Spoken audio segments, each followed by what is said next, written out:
My wife died on a rainy Thursday morning. 6 days later, I received a message from her phone. It said only 3 words, "Don't trust him." I stared at the screen until my hands began to shake. Her name was still saved in my contacts as Emily Red Hart. I had never deleted it. I couldn't. For almost 11 years, Emily had been the person I called when something good happened, when something went wrong, or when I simply needed to hear a familiar voice. Then, one Thursday morning, she was gone. She had been sick for months, and we knew her condition was getting worse. Even so, knowing death was coming didn't make it easier. I was sitting beside her hospital bed when she opened her eyes. "Sam? I'm here." She smiled weakly. "Promise me something. Anything." "If something happens," I interrupted her. "Nothing is going to happen." She gave me a tired look. "You always do that." "Do what?" "Pretend everything will be okay." I took her hand. "Because I need it to be." She squeezed my fingers. Then she whispered, "If I'm not here, don't let anyone make you doubt what you remember." I didn't understand. "Emily, what are you talking about?" She looked toward the door. For a second, her expression changed. She looked frightened. Then the nurse came in. Emily closed her eyes. That was the last real conversation we ever had. She died the next morning. The funeral was small. Her sister, Laura, came from another state. A few close friends came. My brother Mark stood beside me the entire time. He was the person who helped me handle everything afterward. The flowers. The paperwork. The phone calls. The house. I was grateful for him. At least, I thought I was. 6 days after Emily's funeral, I was sitting alone in the kitchen when my phone buzzed. I looked down. Emily's name appeared. I almost dropped the phone. The message said, "Don't trust him." I couldn't breathe. I called the number. It rang once. Then went to voicemail. I called again. Nothing. I stared at the message. Maybe someone had hacked her phone. Maybe it was a cruel joke. Maybe it was a delayed message she had scheduled before she died. But Emily had never scheduled messages. I called Laura. She answered immediately. "Sam? Did you send me something from Emily's phone?" "What?" "Forget it." "No." "What's wrong?" I hesitated. Then I told her. She became silent. "Sam, that's impossible." "I know." Her phone was with the hospital. "No, what?" "I took it home." "Why?" "I don't know. I had kept it in a drawer beside my bed. The battery had been almost empty when she died. I hadn't turned it on since." I opened the drawer. The phone was still there. The screen was black. I pressed the power button. Nothing happened. I connected the charger. A few seconds later, the screen lit up. There were 3 notifications. One was from my message to Laura. Another was a missed call. The third was from an unknown number. I opened it. There was a photograph. It showed Emily standing outside a restaurant. She was wearing the blue coat I had bought her 2 winters ago. I knew the place. It was a restaurant downtown. But the date on the photograph was strange. It had been taken 2 weeks after Emily's death. I stared at it. That can't be real. Laura was still on the phone. What happened? I got a photograph. Of Emily? Yes. Send it to me. I did. She didn't respond for almost a minute. Then she whispered, "Sam, what? That's not the only thing." "What do you mean?" "I have another photograph." She sent it. It showed Emily sitting inside a car. The image was blurry, but her face was clear. Laura said, "I found this in Mom's old files." I looked at the photograph. Emily was younger. Maybe 23. Beside her was a man. I didn't recognize him. "Who is that?" "I don't know." I zoomed in. The man had his hand on Emily's shoulder. On the back of the photograph was a date. April 14, 2008, I looked at Laura. "Did Emily ever talk about him?" "No, are you sure?" "Yes." "Then why did Mom keep this?" "I don't know." I ended the call. That night, I couldn't sleep. At 2:13 in the morning, my phone buzzed again. Another message from Emily's number. "You need to look inside the blue box." I sat up. I knew exactly what she meant. Emily had a small blue wooden box. She kept it in the closet. Whenever I asked what was inside, she'd say, "Old memories." I had never opened it. I got out of bed. The house was completely silent. I walked to the closet and found the box behind several old blankets. It was locked. I searched through Emily's belongings for a key. Nothing. Then I remembered something. Emily always wore a thin silver bracelet. After her funeral, I had placed it inside the same drawer as her phone. I found it. There was a tiny key attached to the bracelet. I put it into the lock. It opened. Inside were letters. Dozens of them. Most were addressed to Emily. The first one was from 17 years ago. The handwriting was unfamiliar. I opened it. "Emily, you can't keep pretending he doesn't know." I turned the page. The next line made my heart race. "Sam deserves to know the truth about what happened that night." I read it again. What night? I opened another letter. This one was shorter. "He has started asking questions. If he finds out about the accident, we're all in danger." I stopped. An accident? I had never known about any accident involving Emily. I searched through the remaining letters. Then I found a newspaper clipping. The headline read, "Local woman survives fatal crash, driver dies at scene." The date was 17 years ago. The woman's name was Emily Carter. My wife's name. I sat down on the floor. Emily had never told me she had been in a serious accident. But the article said she was only 23. I looked at the photograph again. The man beside her was the person who had died in the crash. His name was Daniel Reed. I didn't know him. But underneath the newspaper clipping, Emily had written something in her own handwriting. "He didn't die because of the crash." My phone buzzed. Another message. This time, there was no text. Only a location.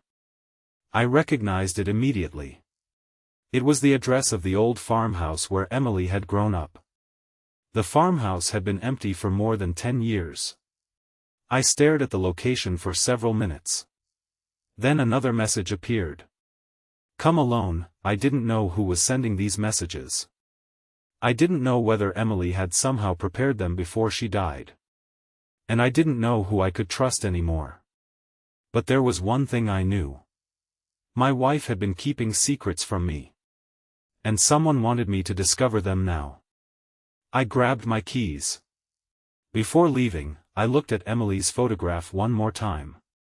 There was something in the background I hadn't noticed before. A man was standing near the farmhouse. His face was partly hidden. But I recognized his jacket. It belonged to my brother Mark.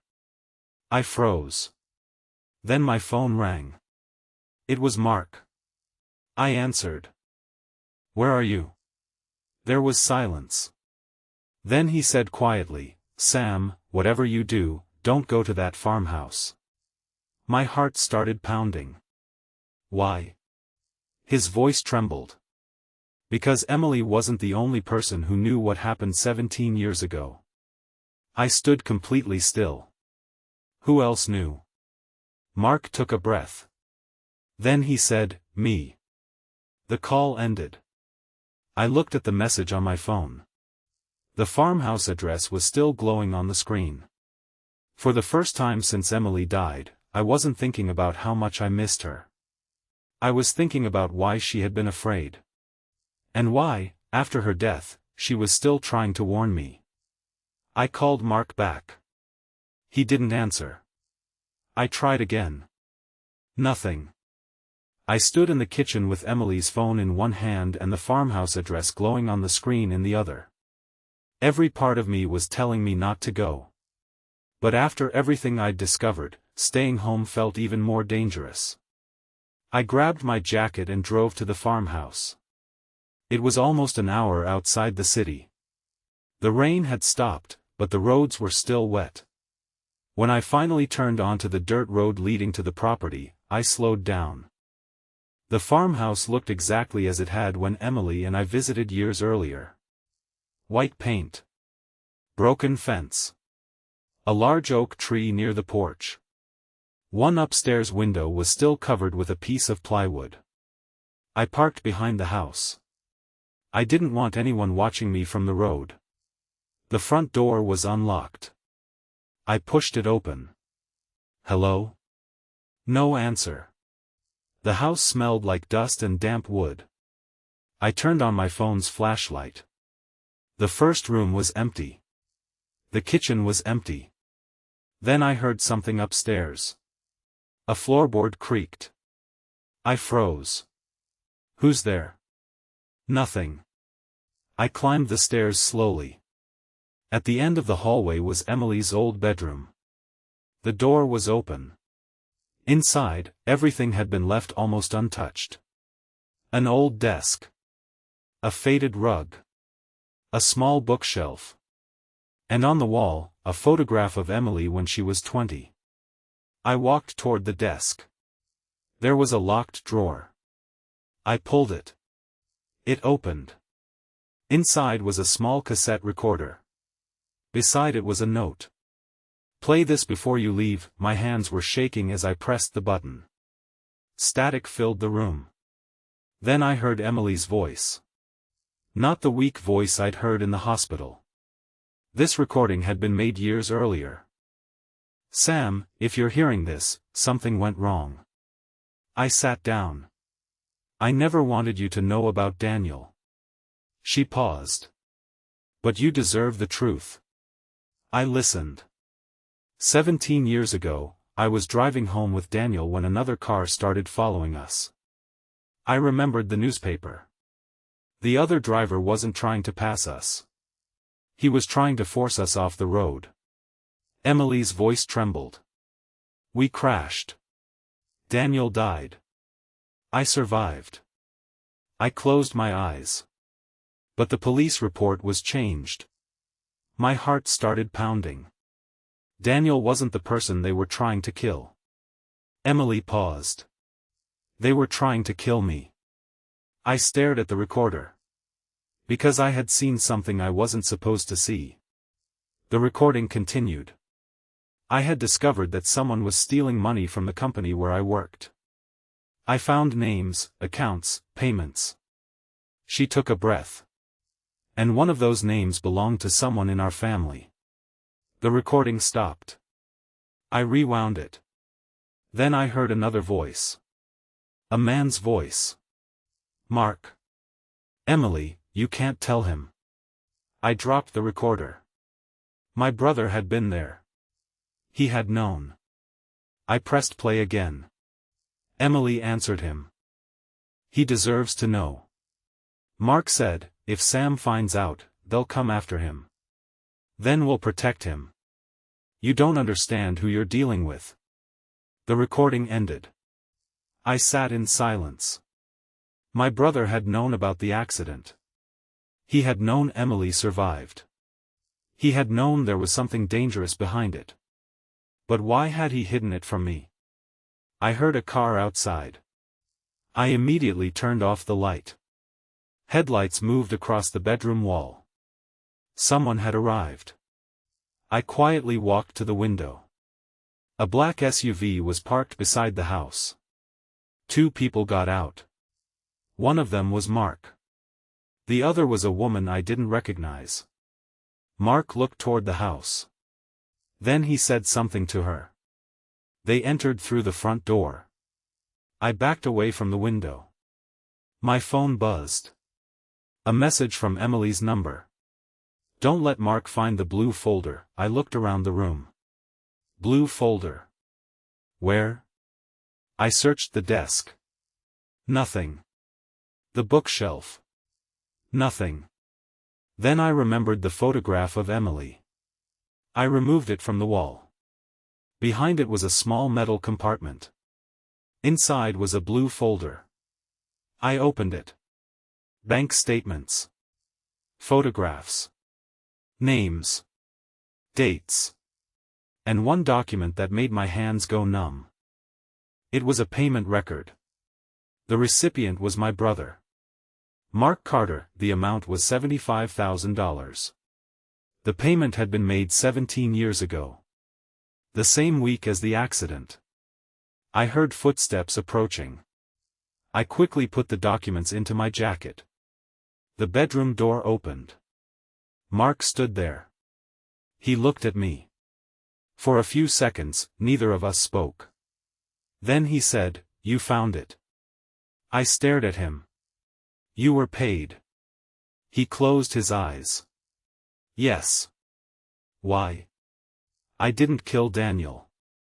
"I didn't ask if you killed him." Mark looked at the floor. "I made a deal." "With who?" He didn't answer. "The person who paid you?" "Yes." "What did they want?"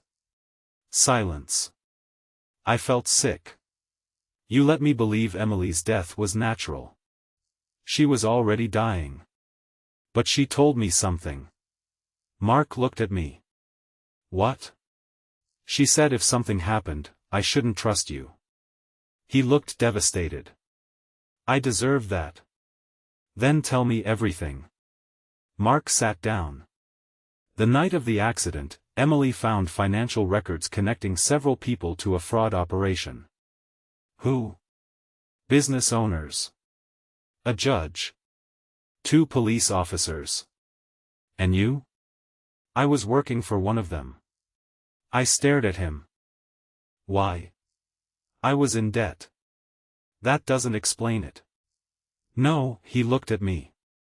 It doesn't. Mark admitted that he had been paid to follow Emily. He wasn't supposed to hurt her. He was supposed to find out what she knew. But when he realized she was in danger, he tried to protect her. Then why did you keep the truth from me? Because the people behind it threatened you. I shook my head. You could have told me. I was afraid. Emily wasn't. No, he looked toward the hallway. She was braver than both of us. The woman who had arrived with Mark entered the room. She was holding something. A small envelope. Mark, she said. He stood. Who is she? The woman looked at me. My name is Laura. I recognized her. She was Emily's sister. But Emily had always told me she was an only child. Laura saw the confusion on my face. She didn't want you to know I existed. Why? Because I was the person who helped her disappear. My heart stopped. Emily wasn't dying naturally. Laura shook her head. She was sick, but she knew her illness was getting worse. Before she died, she wanted to make sure you learned the truth. I looked at Emily's phone. The messages. Laura nodded. She scheduled them. I felt tears fill my eyes. So she knew she was going to die. Yes. Why didn't she tell me? Because she was afraid you'd try to investigate before she was gone. I looked at Mark. And the warning? Some of the messages were sent by me, he said. Why? To keep you alive. I pulled the blue folder from my jacket. What happens now? Laura looked at the documents. Now we give everything to the federal investigators. We spent the next several hours going through the files. There was enough evidence to reopen the old case. The payment records. The altered police report.